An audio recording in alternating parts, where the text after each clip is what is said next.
Hello, ನಾನು ಇದು ನಮ್ಮ 3ನೇ ಬ್ರಾಂಚ್. ಆದರೆ 2 ಬ್ರಾಂಚ್ಗಳನ್ನು ನಾವು ಮುಚ್ಚಿದ್ದೇವೆ ಮತ್ತು ಕೇವಲ ಮೈಸೂರಿನಲ್ಲಿ ನಮ್ಮದು ಒಂದೇ ಒಂದು ಬ್ರಾಂಚ್ ಇದೆ. ಅದು ಬಲ್ಲಾಳ್ ಸರ್ಕಲ್ನ ನ್ಯೂ ಕಾಂತರಾಜ್ ಅರಸ್ ರಸ್ತೆಯಲ್ಲಿರುವಂತಹ ರಾಮ ಮಂದಿರದ ಎದುರುಗಡೆ ಇರುವ ಬ್ರಾಹ್ಮಿನ್ಸ್ ಕೆಫೆ. ಇದು ನಮ್ಮದು ಒರಿಜಿನಲ್ ಕೆಫೆ, ಇದು ಒಂದೇ ಇರೋದು ಮೈಸೂರಲ್ಲಿ.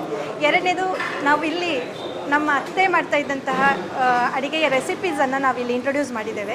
ವಿಶೇಷವಾಗಿ ಮೈಸೂರಿನ ತಿಂಡಿಗಳು ಇಲ್ಲಿ ದೊರಕ್ತವೆ. ಬಿಸಿಬೇಳೆಬಾತು, ಪೊಂಗಲ್ಲು, ಆಮೇಲೆ ರವಾ ವಾಂಗಿಬಾತು, ರೈಸ್ ವಾಂಗಿಬಾತ್, ಈ ಥರದ ತಿನಿಸುಗಳು ಎಲ್ಲ ಕಡೆ ಸಿಗೋದು. ಆದರೆ ರುಚಿಯಲ್ಲಿ ನಮ್ಮಲ್ಲಿ ತುಂಬ ವ್ಯತ್ಯಾಸ ಇದೆ. ಅದನ್ನು ಬಂದು ಟೇಸ್ಟ್ ಮಾಡಿ ನೋಡಿದ್ರೆ ನಿಮ್ಗೆ ಗೊತ್ತಾಗೋದು.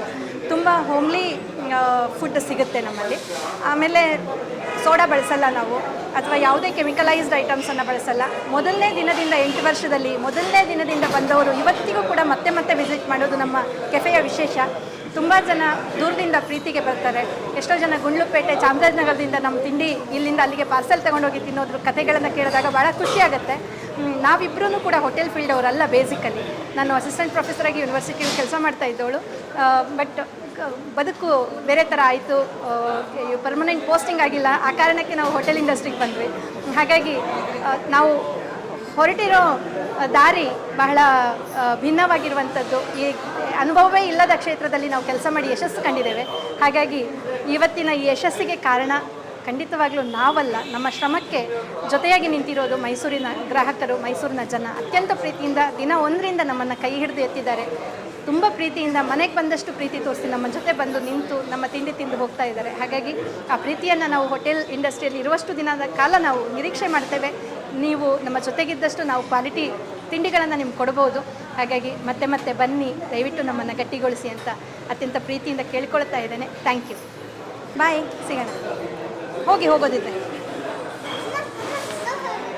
ಹಾಂ, ಅವ್ರ ಜೊತೆ ಹೋಗಿ ಅವ್ರು ಹೊರಟುಬಿಟ್ಟು. ಇದು ಕೃಷ್ಣಮೂರ್ತಿಪುರಂ ರಾಮ ಮಂದಿರದ ಎದುರುಗಳೇ ಇದೆ. ಯಾಕೆಂದರೆ ನಾವು ಬೆಂಗಳೂರಿನಲ್ಲಿ ಶಂಕರ ಮಠ ಅಲ್ಲಿ ಏನಿದೆ ಬಸವನಗುಡಿ ಹತ್ರ, ಅದು ಕೂಡ ಬ್ರಾಹ್ಮಿನ್ಸ್ ಕೆಫೆನ, ಅದು ಆ ಹೆಸರಲ್ಲೇ ಇದೆ. ಸೌತ್ ಇಂಡೀಸು ಆ ಥರ ಅನೇಕ, ಅದರಲ್ಲೂ ಬ್ರಾಹ್ಮಿನ್ಸ್ ಕೆಫೆ ಅಂದ ತಕ್ಷಣ ನಮಗೆ ಬಹಳ ಈ ಒಂದು ದಕ್ಷಿಣ ಭಾರತ ತಿನಿಸುಗಳು, ನಮ್ಮದು ಟ್ರೆಡಿಷನಲ್ ಫುಡ್, ಇಡ್ಲಿಯಿಂದ ಹಿಡಿದು ಎಲ್ಲ ರೀತಿಯಾದಂಥ ಪದಾರ್ಥಗಳು, ತಿನಿಸುಗಳು, ಆಹಾರ ಪದಾರ್ಥಗಳು ಸಿಗ್ತಾ ಇದೆ ಇಲ್ಲಿ. ತುಂಬ ಚೆನ್ನಾಗಿದೆ. ನಾನಂತೂ ಬಂದು ಇವತ್ತು ಇಲ್ಲಿ ಎಲ್ಲ ಟೇಸ್ಟ್ ಮಾಡಿದೆ ಎಲ್ಲ ಫುಡ್ಗಳನ್ನ. ತುಂಬ ಚೆನ್ನಾಗಿ ಅದ್ಭುತವಾಗಿದೆ. ಪ್ರಸಾದ್ ಮಾಲೀಕರು, ಅವ್ರ ದಂಪತಿಗಳು, ಅವರು ಗಾಯಕರು ಕೂಡ ಭಾಳ ಚೆನ್ನಾಗಿ ಹಾಡು ಹೇಳ್ತಾ ಇದ್ರು ಈಗ. ಹಾಗಾಗಿ ಅದ್ಭುತವಾಗಿ ಒಂದು ಹೋಟೆಲ್ ನಡೀಲಿ, ಯಶಸ್ವಿಯಾಗಿ ನಡೀಲಿ. ಜನ ಎಲ್ಲ ಬರಲಿ. ಟೂರಿಸ್ಟ್ ಪ್ಲೇಸು, ಟೂರಿಸ್ಟಿಂದನೂ ಕೂಡ ಜನ ಹೆಚ್ಚಿನ ರೀತಿಯಲ್ಲಿ ಬಂದು ಇಲ್ಲಿ ಒಂದು ನಮ್ಮ ದಕ್ಷಿಣ ಭಾರತ ಬ್ರಾಹ್ಮಿನ್ಸ್ ಕೆಫೆ ಆ ರುಚಿನ ಸವಿಲಿ ಅಂತೇಳಿ ನಾನು ಅವ್ರಿಗೆಲ್ಲ ಕೇಳ್ಕೊಳ್ತಾ, ಹಾಗಾಗಿ ಇವ್ರಿಗೆ ಮತ್ತೊಮ್ಮೆ ಶುಭ ಕೋರ್ತಾ ಇದ್ದೀನಿ. ಚೆನ್ನಾಗಿ ನಡೀಲಿ, ಹೋಟ್ಲು ಯಶಸ್ವಿಯಾಗಲಿ. Thank you. ಭಾಳ ಖುಷಿ ಆಗ್ತಾ ಇದೆ. ಇವತ್ತು ಏನು ಒಂದು ಬ್ರಾಹ್ಮಿನ್ಸ್ ಕೆಫೆ ಇವತ್ತು ಎಲ್ಲ ಕಡೆ ಇದೆ. ಬೆಂಗಳೂರಿನಲ್ಲಿ ಬಸವನಗುಡಿ ಶಂಕರ ಮಠದಲ್ಲಿದೆ, ಎಲ್ಲ ಅನೇಕ ಕಡೆ ಇದೆ. ಆ ಒಂದು ಬ್ರಾಹ್ಮಿನ್ಸ್ ಕೆಫೆ ಅಂದ ತಕ್ಷಣ ನಮಗೆ ಅಲ್ಲಿ ಕಾಫಿ, ಇಡ್ಲಿ ಸಾಂಬಾರು ಅದು ಭಾಳ ಭಾಳ ಭಾಳ ರುಚಿಕರ. ಅದರಲ್ಲೂ ದಕ್ಷಿಣ ಭಾರತದ ಎಲ್ಲ ತಿನಿಸುಗಳು ಸಿಗ್ತಾ ಇರುವಂಥ ಪದಾರ್ಥಗಳು. ಅಂಥದ್ರಲ್ಲಿ ಇವತ್ತು ಮಾಲೀಕರು ಇವರು ಪ್ರಸಾದ್ ಅವರು ಇವತ್ತು ಭಾಳ ಅದ್ಭುತವಾಗಿ ಈ ಒಂದು ರಿನೋವೇಷನ್ ಮಾಡಿ ದೊಡ್ಡ ಮಟ್ಟದಲ್ಲಿ ನಡೆಸ್ತಾ ಇದ್ದಾರೆ ಈಗ ಮೈಸೂರಲ್ಲಿ. ಹಾಗಾಗಿ ನಾನಂತೂ ಬಂದೆ ಈಗ.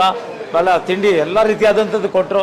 ಅದೇ ಉಪ್ಪಿಟ್ಟು ಮತ್ತು ಇದು ಇಡ್ಲಿ ಮತ್ತು ಕೇಸರಿ ಮತ್ತು ಎಲ್ಲ ಕೊಟ್ಟರು. ಭಾಳ ಭಾಳ ಅದ್ಭುತವಾದಂಥ ರುಚಿ ಇದೆ. ತುಂಬ ಚೆನ್ನಾಗಿತ್ತು. ತಾವೆಲ್ಲರ ಬನ್ನಿ ಇಲ್ಲಿಗೆ ತಗೊಳ್ಳಿ. ಭಾಳ ಸರಿ ಏನು ರುಚಿ ಇದೆ ಆ ಒಂದು ತಿನಿಸುಗಳು, ದಕ್ಷಿಣ ಭಾರತ ತಿನಿಸುಗಳು ಎಲ್ಲ ಸಿಗುತ್ತೆ. ಬನ್ನಿ, ತಾವು ಕೂಡ ಪ್ರಸಾದ್ ಅವ್ರಿಗೆ ಬೆಂಬಲಿಸಿ ಈ ಒಂದು ಬ್ರಾಹ್ಮಿನ್ಸ್ ಕೆಫೆ ಭಾಳ ಪ್ರಸಿದ್ಧಿ ಆಗಲಿ ಮೈಸೂರು ಮತ್ತು ಈ ಸುತ್ತಮುತ್ತ. ಅದರಲ್ಲೂ ಟೂರಿಸ್ಟ್ ಪ್ಲೇಸ್ ಅಲ್ಲ ಮೈಸೂರು, ಹಾಗಾಗಿ ತುಂಬ ಪ್ರಸಿದ್ಧಿ ಆಗಲಿ ಅಂತೇಳಿ ನಾನು ಮಾಲೀಕರಾದಂಥ ಪ್ರಸಾದ್ ಮತ್ತು ದಂಪತಿಗಳಿಗೆ ಶುಭವನ್ನು ಕೋರ್ತಾ ಇದ್ದೀನಿ. ಒಳ್ಳೆಯದಾಗಲಿ, ಯಶಸ್ವಿಯಾಗಲಿ, ಚೆನ್ನಾಗಿ ನಡೀಲಿ hotel. All the best. Krishnamurthypuram Rama ಮಂದಿರದ ಎದುರುಗಡೆ ಬಲ್ಲಾಳ್ ಸರ್ಕಲ್ ಹತ್ರ.